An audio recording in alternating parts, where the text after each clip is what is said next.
La entregaron virgen a un apache como castigo. Pero lo que él le hizo desafió toda lógica. Y transformó su alma para siempre. En los límites polvorientos entre Durango y la tierra apache, donde el cielo ardía sin tregua y las sombras se escondían en las cuevas, vivía Isadora del Valle, una joven de 18 años, nacida entre la opulencia y el silencio, con un corazón que nunca aprendió a obedecer del todo. Era hija de una familia poderosa, pero su espíritu libre la convirtió en moneda de cambio, en un pacto sellado con sangre, orgullo y secretos. Nadie imaginó que su castigo sería el inicio de un amor, que haría temblar a dos mundos enfrentados por generaciones. Ni que un solo hombre, marcado por cicatrices invisibles, podría mostrarle una forma de amar que ni Dios, ni su padre, habrían podido comprender.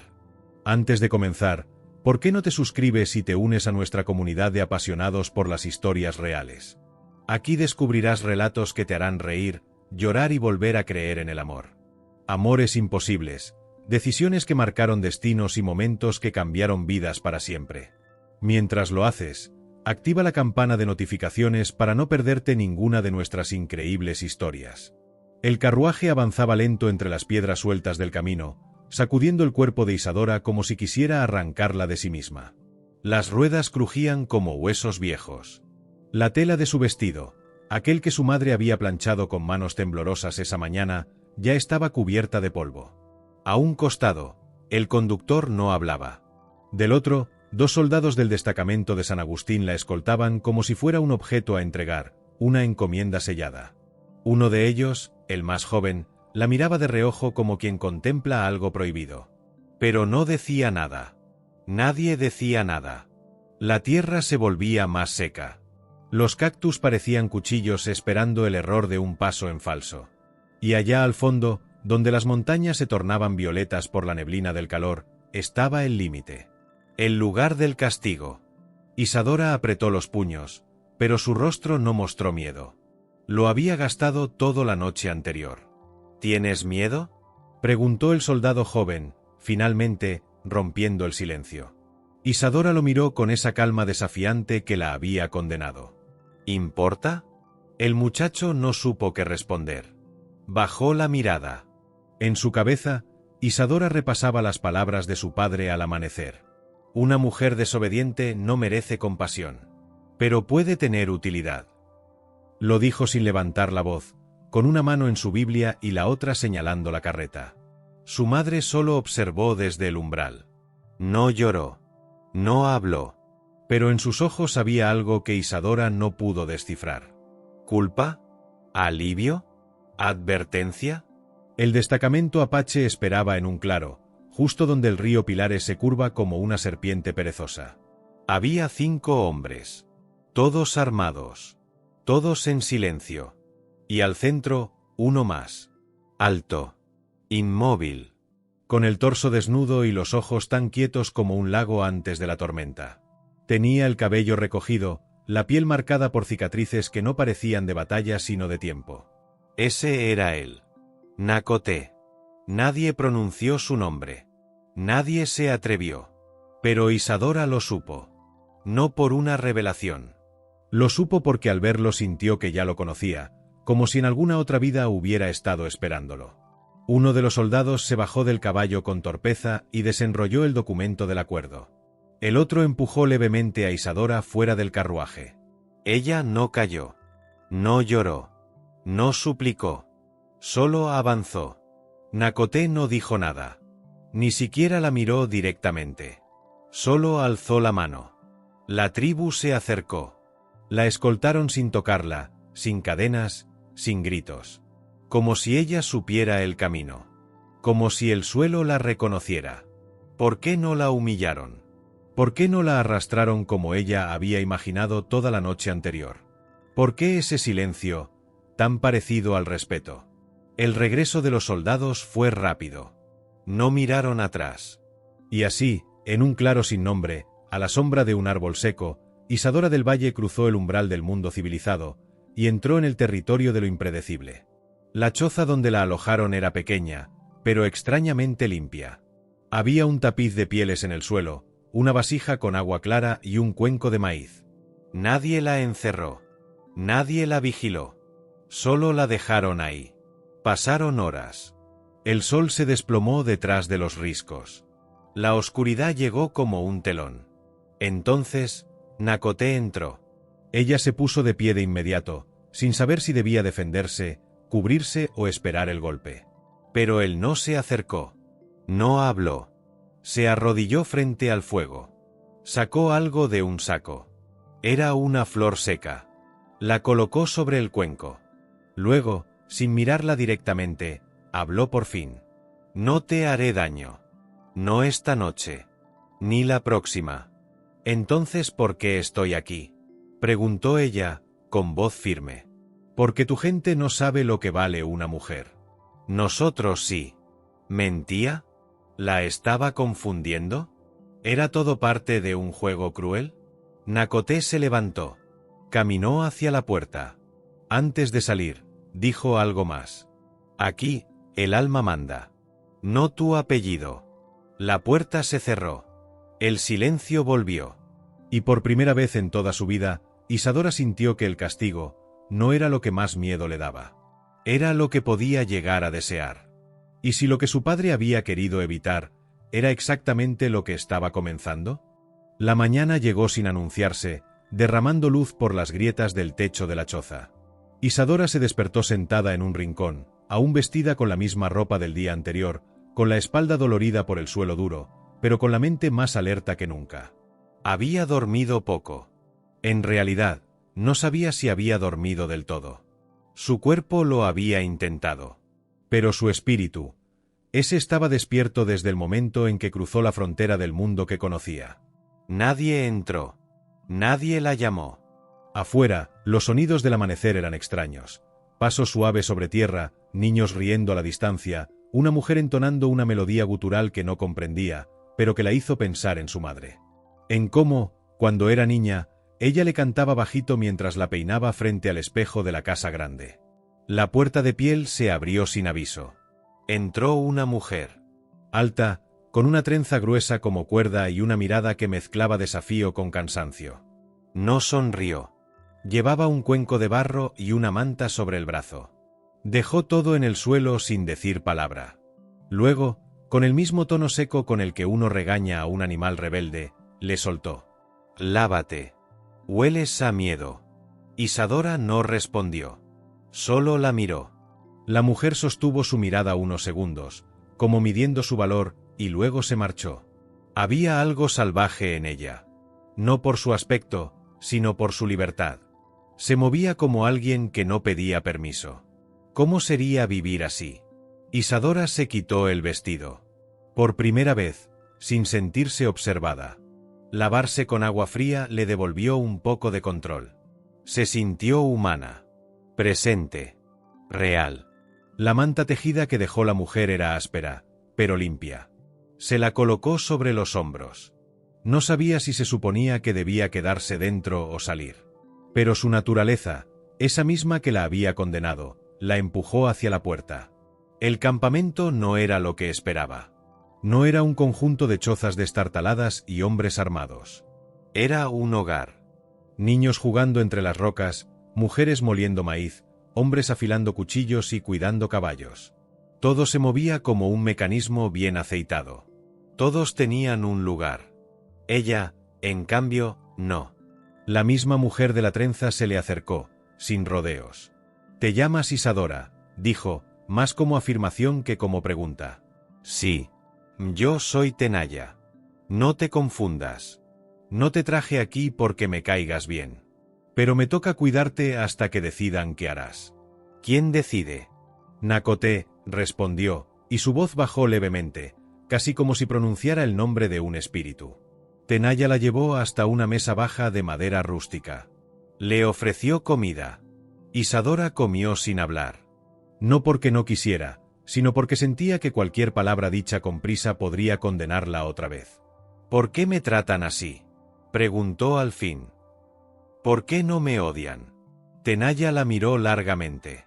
«Porque aquí, el pasado no vale tanto como el presente. Pero yo fui entregada. Como como un castigo. No por nosotros. Y entonces, por primera vez, Isadora sintió un escalofrío distinto. No de frío. No de miedo. De una duda que empezaba a crecer donde antes solo había rabia. ¿Y si ella no había sido castigada, sino enviada para algo más? Al anochecer, Nakoté apareció. Se sentó junto a la fogata central, rodeado por varios hombres mayores. Nadie hablaba. Nadie reía. Solo el crujir del fuego llenaba el aire. Isadora lo observó desde lejos. Quería entenderlo. Descifrarlo. Tenaya, al notarlo, se inclinó hacia ella. No lo mires tanto. Nakoté ve más de lo que aparenta. ¿Él manda aquí? No. Él escucha. Y luego habla. Y cuando habla, todos lo siguen. Porque nadie carga con lo que él ha cargado. ¿Qué ha cargado? Eso deberás preguntárselo tú. Esa noche, Nakoté se le acercó. Lento. Sin ruido. Como si caminara en sueños. ¿Quieres saber por qué estás aquí? Le dijo, sin saludar. Sí. Entonces tendrás que quedarte viva lo suficiente para descubrirlo. Y sin más, le entregó un objeto envuelto en cuero. Ella lo abrió con cuidado. Era un amuleto. Con símbolos que no entendía. ¿Qué es esto? Algo que pertenece a alguien como tú, dijo él. Alguien que aún no sabe quién es. Nakoté dio un paso atrás y desapareció entre las sombras, como si nunca hubiera estado ahí. Esa noche, Isadora no durmió. El amuleto ardía en su mano. Y por primera vez, no pensaba en escapar. Pensaba en descubrir. ¿Quién era ella, en realidad? ¿Por qué le hablaban como si todo ya estuviera escrito? ¿Y por qué sentía que el mayor peligro era enamorarse del enemigo? Amaneció con niebla. Una niebla espesa, blanca, tan poco común en esa tierra que parecía un presagio. Como si el mundo mismo no estuviera seguro de lo que iba a pasar. Isadora se despertó con el amuleto aún en la mano. No sabía por qué no lo había soltado en toda la noche, ni porque sentía que hacerlo significaba algo irreversible. Se lo colgó al cuello con una tira de cuero improvisada y salió de la choza. Afuera, todo parecía distinto. El campamento, cubierto por aquella bruma fantasmal, tenía una belleza que la hacía sentir ajena. El canto de un cuervo resonó en la distancia. Las mujeres tejían, los niños jugaban menos bulliciosos que de costumbre, y los hombres, silenciosos, miraban hacia el este. Nakoté no estaba. Tenaya la recibió con una taza de infusión caliente. No preguntó cómo había dormido. No hacía ese tipo de cosas. Hoy no habrá comida al amanecer. Están esperando señales. ¿Señales de qué? Del cielo, del humo, del alma de los que sueñan. ¿Y tú crees en eso? Preguntó Isadora, retándola con la mirada. Creo en lo que me ha salvado más veces de las que tú puedas contar. Isadora bajó la vista. Sabía que Tenaya no era una mujer de palabras huecas. Había algo en su porte, en su forma de moverse como si estuviera lista para pelear o para morir. Pero no para rendirse. Ese día, Isadora no fue dejada sola. Un niño, de no más de 8 años, apareció frente a su choza y se le plantó con los brazos cruzados. Me llamo Ayani. Nakoté dice que tengo que enseñarte cosas. ¿Cómo qué? ¿Cómo no morir? No sonrió. No lo dijo en broma. Solo le entregó un cuchillo de hueso y una piedra. Afilas. Y no te cortes.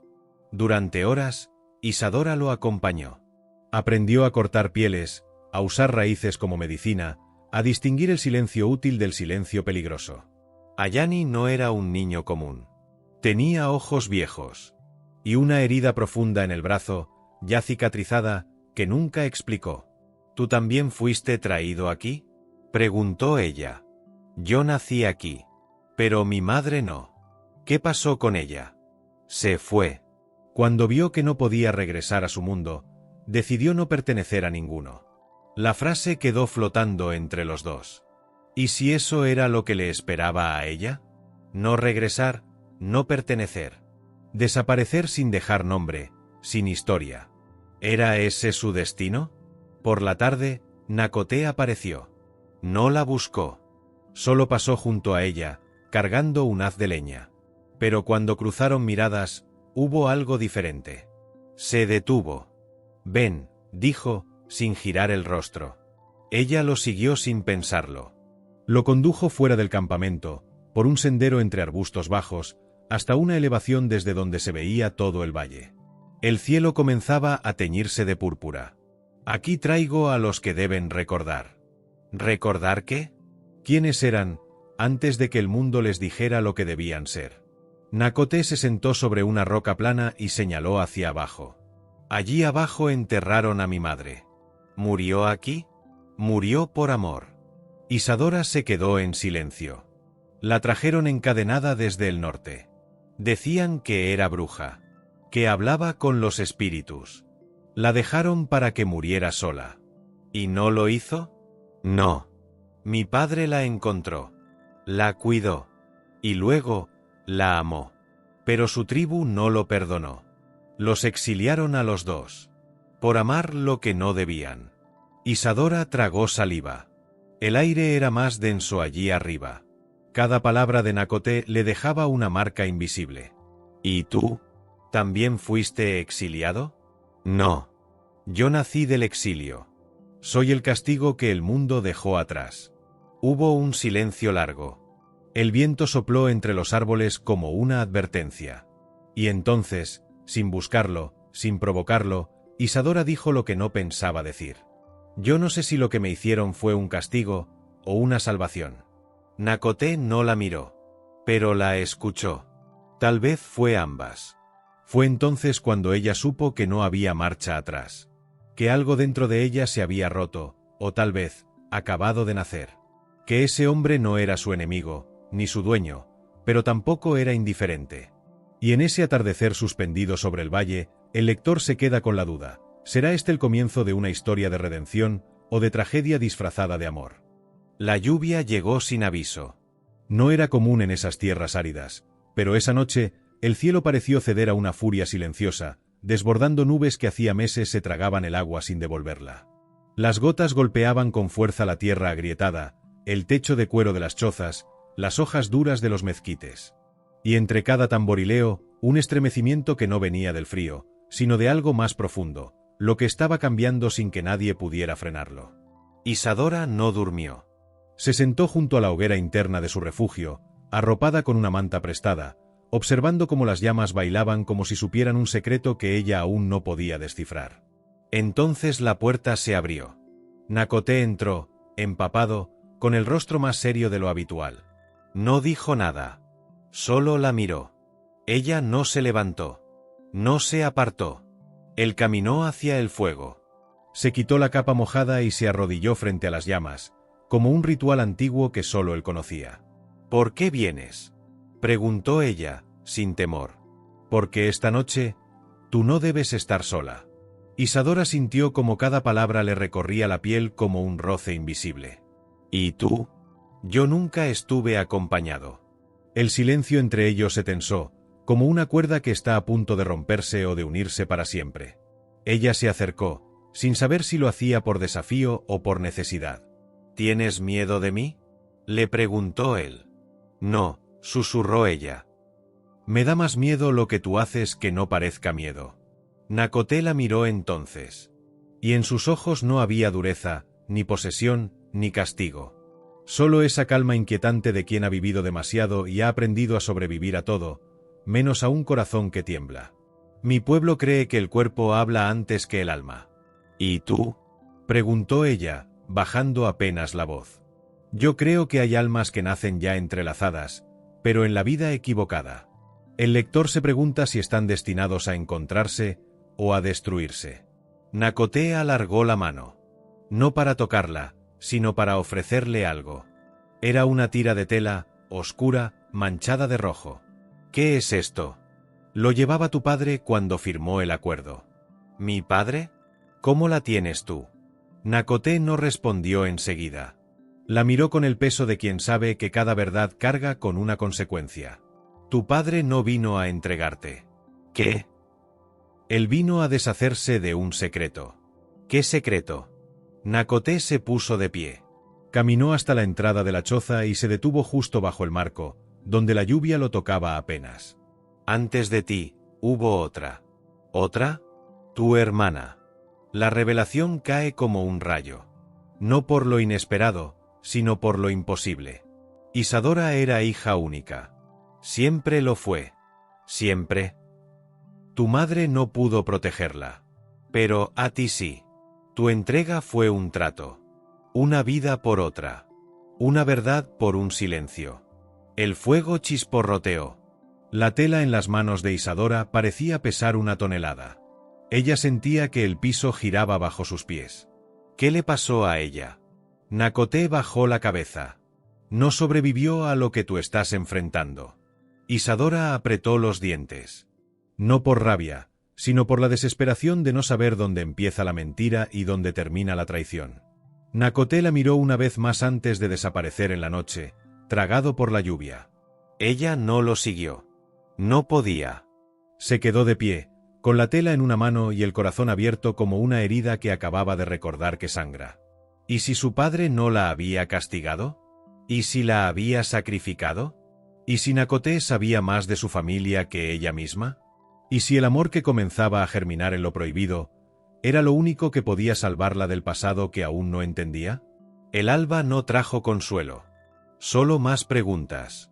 Isadora caminó por el campamento como si sus pies no le pertenecieran, con la mente ausente y la tela manchada aún entre las manos, como un símbolo de algo que no entendía del todo. Nadie se atrevía a detenerla.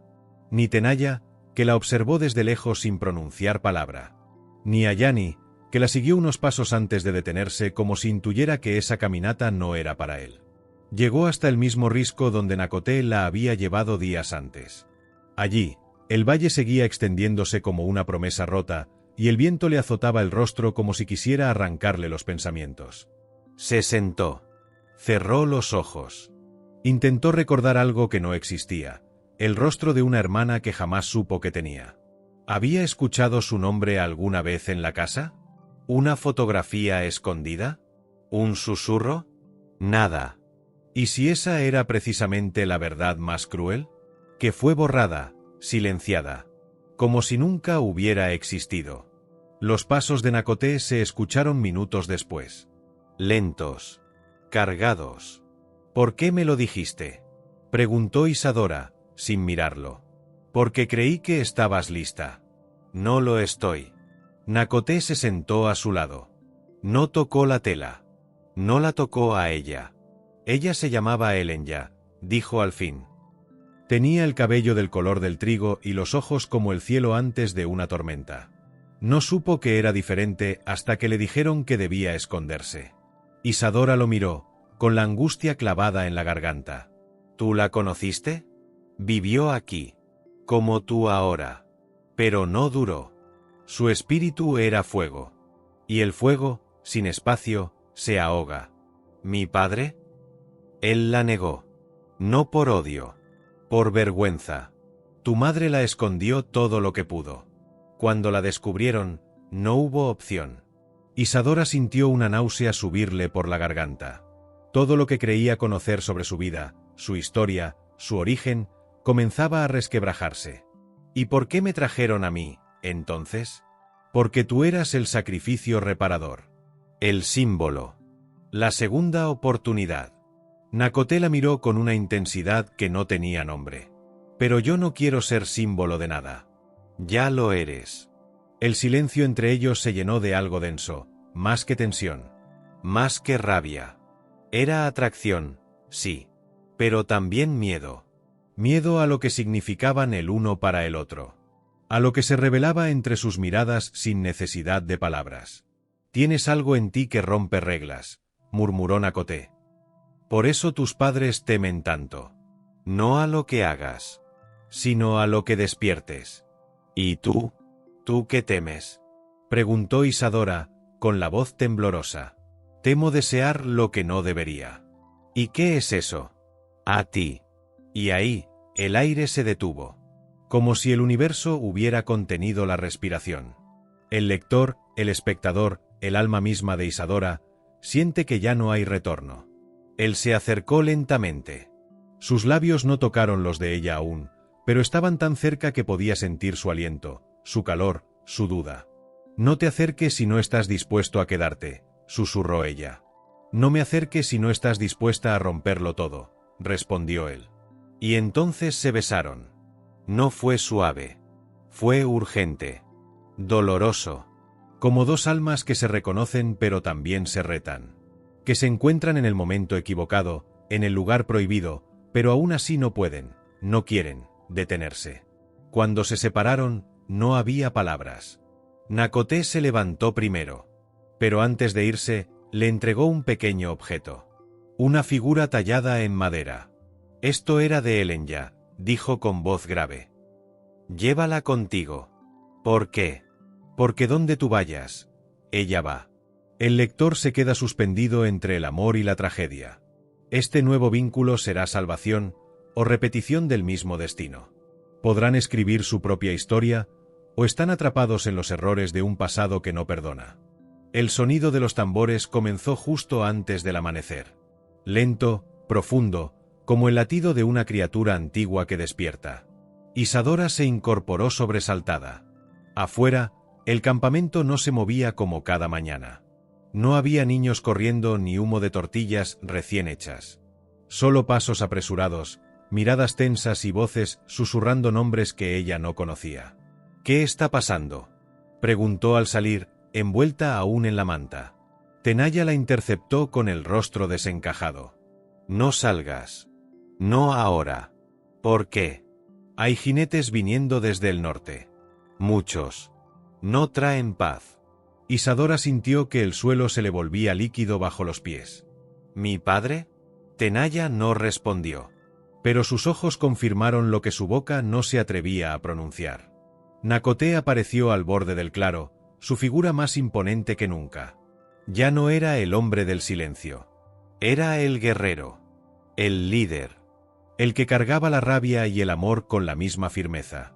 Iba vestido con pieles oscuras, un cuchillo en el cinturón, el rostro pintado con líneas que marcaban una historia que ella aún no conocía. Cuando la vio, se detuvo. Solo un segundo. Pero ese segundo fue suficiente para que ambos entendieran lo que estaba en juego. «Van a buscarte», dijo él. «No a dialogar. No a negociar. A recuperarte. ¿Y tú, qué vas a hacer?» «Lo que tenga que hacer». Ella no lo supo en ese instante, pero esa frase era un juramento. Uno que lo cambiaría todo. Nakoté dio órdenes en un idioma que Isadora ya empezaba a comprender en fragmentos. La gente se movía, oculta, rápida. Preparaban defensas, escondían a los niños. El campamento, aquel hogar temporal que la había recibido sin preguntas, se transformaba ahora en un escudo. Tenaya la llevó a un refugio entre rocas, cubierto por ramas y barro seco. «Te quedarás aquí. Pase lo que pase, no salgas. No puedo quedarme mientras ellos». «Te lo ordeno», gritó Tenaya, con la voz quebrada. «No arruines lo que él está dispuesto a hacer por ti». Isadora se agachó, temblando. El talismán de Elenya colgaba de su cuello, y cada vez que rozaba su pecho, le ardía como un presagio. ¿Y si esa era la historia repitiéndose? ¿Y si el amor que comenzaba a nacer traería la misma muerte que a su hermana? Los jinetes llegaron poco antes del mediodía. Hombres armados. Uniformes del ejército de frontera. Banderas sin polvo. Y al frente, don Fausto del Valle, con la cara dura como el mármol y el alma hueca como una cruz abandonada. «Vengo por lo que es mío», dijo, sin desmontar. Nakoté no respondió de inmediato. Caminó hasta colocarse frente a él. Las lanzas de los suyos apuntaban en silencio, pero firmes. «Ella ya no te pertenece», fue todo lo que dijo. «Es mi hija. No puedes esconderla». «No la escondo. Ella eligió quedarse. Una mujer no elige. Una hija menos». Nakoté sonrió. Pero no era burla. Era lástima. «Por eso la perdiste». Entonces, todo se desató. No hubo señal. No hubo advertencia. Solo el trueno de los disparos, los gritos, el sonido de cuerpos chocando, cayendo, rompiendo la tierra. Isadora escuchaba todo desde su escondite. Cada segundo era una eternidad. Cada silencio era peor que el estruendo. Salió. Corrió. Gritó el nombre de Nakoté como si al decirlo pudiera evitar su pérdida. Lo encontró. Herido. Sangrando. Pero de pie. Frente a su padre. «Basta», gritó Isadora, colocándose entre ambos. «Ya no soy de nadie». Don Fausto la miró como si fuera una visión. «¿Qué te han hecho?» Ella se sacó el talismán. Lo arrojó a sus pies. «Me hicieron libre». La pistola de Don Fausto apuntó al pecho de Nakoté. Tenaya apareció. Con un arco. Ayani con una lanza. Otros más. Pero antes de que algo ocurriera, el disparo sonó. No fue Don Fausto. Fue uno de los suyos. Un soldado joven. El mismo que años atrás la miraba en silencio desde el carromato. Disparó al aire. Luego arrojó su arma al suelo. «No haré esto. Ella no es prisionera. Y él no es enemigo. Traidor», rugió Fausto. Pero ya era tarde. El grupo empezó a dudar. Las armas bajaron. El caos se volvió duda. La duda se volvió decisión. Don Fausto, humillado, retrocedió. No pidió perdón. No lloró. Solo giró su caballo y se marchó. Sin hija. Sin control. Sin poder. Y el lector se pregunta, ¿se ha ganado la paz? ¿O solo una tregua antes de la siguiente guerra? Esa noche, el campamento no celebró. No hubo cantos. No hubo risas. Solo Nakoté e Isadora, juntos frente al fuego, sabiendo que algo dentro de ambos ya no les pertenecía. Que lo que habían creado no era solo amor. Era revolución. El silencio posterior a la batalla era más ensordecedor que los disparos. El campamento se movía con la lentitud de los que han sobrevivido, pero no han sanado. Los cuerpos fueron enterrados sin nombres, con piedras marcadas por símbolos que solo los suyos entendían. El niño que cantaba al amanecer ya no cantaba. Tenaya caminaba con una venda en el brazo y la mirada perdida. Ayani ya no corría. Solo afilaba su lanza como si el peligro no hubiera terminado, solo dormido. Nakoté no hablaba. Desde aquel día, su herida, aunque no mortal, parecía tener más raíces en el alma que en la piel. Isadora lo cuidaba en silencio, cambiando sus vendas, preparando raíces con la receta que Tenaya le enseñó, y quedándose a su lado incluso cuando él fingía dormir. «¿Qué ves cuando cierras los ojos?», le preguntó una noche, con la voz apenas un susurro. «Veo lo que no pude evitar. Nadie murió por ti». «No», dijo él. «Murieron por nosotros». Y en ese momento, el lector siente el peso de lo que han construido juntos, una historia que ya no les pertenece solo a ellos. Pasaron días. Las heridas sanaban. Pero algo había cambiado. La tensión invisible del campamento ya no se debía al miedo, sino a la división. Algunos no estaban de acuerdo con que Isadora se quedara, con que una hija del enemigo se sentara en sus círculos, preparara alimentos, curara niños. «Ella no es una de los nuestros», decían los viejos. «Y su amor con Nakoté traerá más fuego». «Ya lo trajo», respondía Tenaya. «Y aún estamos aquí». Pero el malestar crecía. Y un día, sin previo aviso, el Consejo de Ancianos se reunió. Una fogata al centro. 10 hombres. Uno a uno, pronunciando su juicio. Isadora fue llevada frente a ellos. No se le permitió hablar. Solo escuchar. «No se trata de odio», dijo el anciano mayor, un hombre llamado Koana, cuya voz era roca antigua. «Se trata de equilibrio. Ella altera el orden. El amor que ha despertado es demasiado fuerte. Demasiado peligroso». Nakoté, aún convaleciente, se levantó de entre los suyos y caminó hacia el círculo. «Si ella debe irse, yo también». Un murmullo recorrió el campamento como un rayo seco. «¿Estás dispuesto a abandonar tu pueblo por ella?» «Estoy dispuesto a abandonar todo, excepto a mí mismo». «¿Y ella es tú mismo?» Nakoté no dudó. «Ella es lo que he estado buscando, aún antes de saber que me faltaba algo». Isadora sintió las lágrimas subirle como una ola contenida. «No por miedo». Por amor. Un amor tan evidente, tan dolorosamente hermoso, que parecía tener peso propio. El consejo guardó silencio. Koana bajó la cabeza. Entonces deben irse. Antes del próximo amanecer. La decisión fue firme. Inapelable. Tenaya los abrazó esa noche sin decir una palabra. Su abrazo fue fuerte, silencioso, el tipo de gesto que uno guarda como escudo para los días difíciles. Ayani le regaló a Isadora una pequeña piedra con un dibujo, dos figuras bajo un mismo cielo. No todos piensan como ellos, dijo el niño. Pero a veces, lo que uno cree no basta para cambiar a los demás. ¿Volveremos a vernos?, preguntó Isadora. Cuando el mundo sea menos cobarde. Empacaron poco. Lo necesario. Una manta, algo de agua, algunas raíces curativas. No había tiempo para llorar. Antes de marcharse, Nakoté llevó a Isadora a la misma cima desde donde solía mirar el valle. Este lugar fue mi jaula y mi santuario. Y ahora será solo un recuerdo.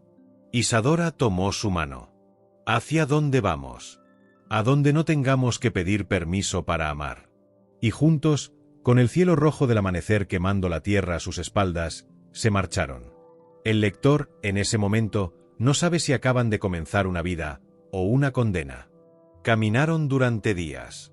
A través de cañones silenciosos, bosques que olían a sombra y piedra caliente, ríos dormidos que solo despertaban al caer la noche.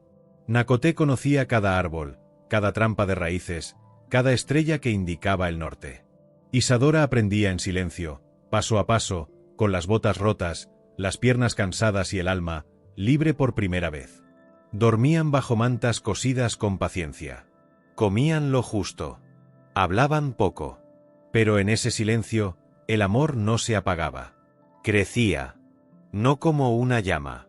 Como una raíz. La tierra que pisaban no era de nadie. Por eso, decidieron que sería de ellos. En un claro escondido entre dos formaciones rocosas, donde el viento soplaba de manera distinta, como si susurrara en un idioma antiguo, decidieron quedarse. Levantaron un refugio. Cultivaron. Cazaron. Vivieron. Durante meses, fueron leyendas sin nombre. Los rumores empezaron a correr. En los pueblos del norte, algunos hablaban de un apache rebelde que vivía con una mujer blanca, construyendo una aldea para los que no cabían en ningún lugar. Los hijos del exilio, los llamaban. Se decía que allí iban los perseguidos, los huérfanos, los fugitivos del dolor. Y que ninguno volvía a irse. Aquel lugar se conoció como Quetzá, que en lengua apache significa nacer otra vez. Pero los rumores llegaron también a oídos de otros. A oídos de quienes no toleraban que alguien rompiera las reglas y saliera ileso. Una tarde, un hombre de traje gris y mirada turbia apareció a caballo. No vestía como soldado, ni como apache. Era algo peor. Era un mensajero. Busco a Isadora del Valle, dijo sin desmontar. Tengo una carta. Ella salió, con el cabello recogido y las manos aún manchadas de tierra. El hombre le entregó un sobrelacrado con el sello de San Agustín. Dentro, solo una frase. Elenya no era la única. Nada más. Isadora sintió que el suelo se doblaba bajo sus pies. El mundo que había enterrado la llamaba otra vez. El hombre no explicó nada.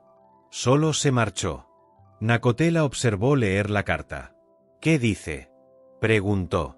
Que aún hay secretos. ¿Quieres volver? No, dijo ella. Pero necesito saber. Al día siguiente, descendieron hacia el pueblo más cercano. Lo hicieron sin miedo, pero también sin nombre.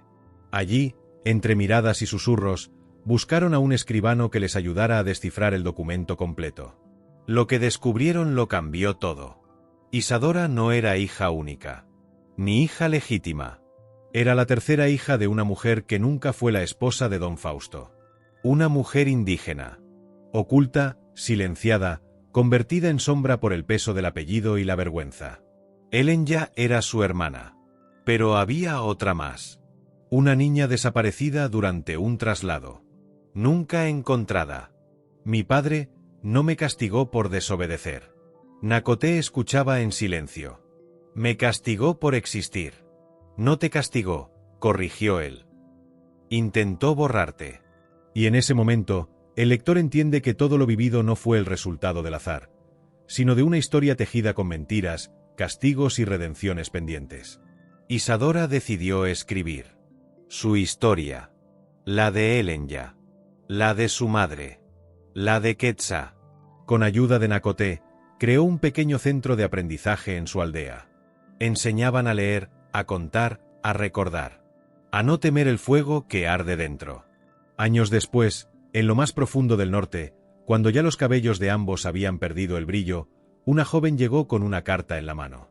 Decía que había leído la historia de una mujer llamada Isadora, y que algo en esas palabras le había hecho sospechar que ella también venía del olvido.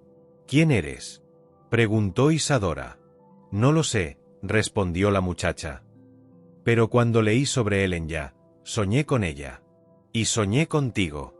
Y así, como un eco que viaja más allá del tiempo, la historia se cerró donde había comenzado, en el misterio de una familia rota, que encontró en el amor lo que jamás tuvo en el linaje. Isadora miró a Nakoté. Él solo asintió. Bienvenida, le dijo a la joven. Aquí, nadie necesita un apellido para tener un hogar. Y esa noche, bajo un cielo limpio y el fuego crepitando suave, el lector comprende que lo que él le hizo a Isadora no fue lo que esperaban. Fue enseñarle a no temer su nombre, a amar sin permiso, a romper la historia que otros habían escrito por ella. A veces, las cicatrices que cargamos no vienen de lo que nos hicieron, sino de lo que nos negaron, un nombre, un origen, una verdad. Isadora del Valle fue entregada como castigo. Pero en ese acto brutal, encontró algo que nadie imaginó: libertad, identidad y amor. No el amor idealizado, limpio, de los cuentos de infancia, sino el amor que desafía, que quema, que revela. El amor que no pide permiso para existir. Ella rompió con la obediencia heredada, con los secretos impuestos, con el linaje que pretendía silenciarla. Y al hacerlo, no solo sanó su historia, reescribió la de todos los que nunca tuvieron voz. Porque a veces, el mayor acto de rebeldía no es gritar, es quedarse, es amar, es atreverse a vivir una vida propia, aun cuando todo parezca en contra.